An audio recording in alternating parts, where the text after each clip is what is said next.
dy janë format kryesorë si financohet biznesi, pra ose nëpërmjet kapitalit ose nëpërmjet huas. Dhe në këtë video unë do merrem me financimin nëpërmjet kapitalit. Kjo lloj forme financimit ndahet në dy nëngrupe.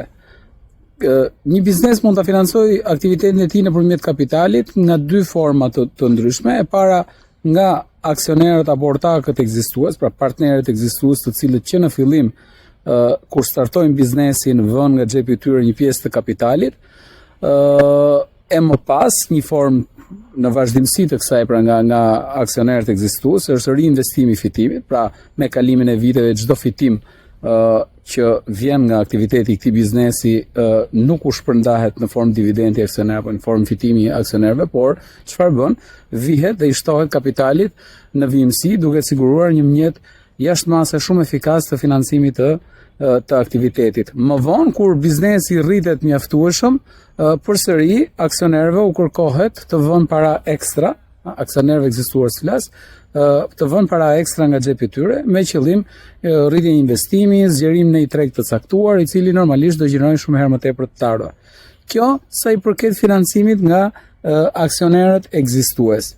Ka dhe një formë tjetër të financimit nëpërmjet kapitalit nga aksionerët e jashtëm, pra nga aksionerët që nuk janë themelues, nga aksionerët që nuk janë pjesë e startupit të biznesit apo ides, por që hynë dhe bashkohen me biznesin tuaj në një moment të caktuar.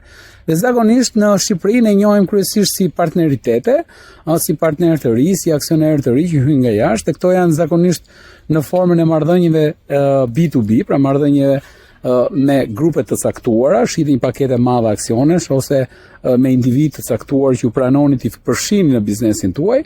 Dhe një formë tjetër pastaj që është edhe forma më e zhvilluar gjykoj në industrinë e financimit të sipërmarrjes, është pastaj financimi nëpërmjet emetimit të aksioneve apo shitja aksioneve tek publiku i gjerë, duke realizuar të procesin e famshëm të listimit në bursë, pra shitjes së aksioneve nëpërmjet një oferte publike që ofrohet gjithë publikut aksionet e tua si kompani, dhe listimi në bursë, i cili është dhe niveli maksimal i financimit të një korporate nga aksionerët të jashtëm, pra që nuk janë themelues të kompanisë. Na ndiqni vitin tjetër në lidhje me format e financimit nëpërmjet huas.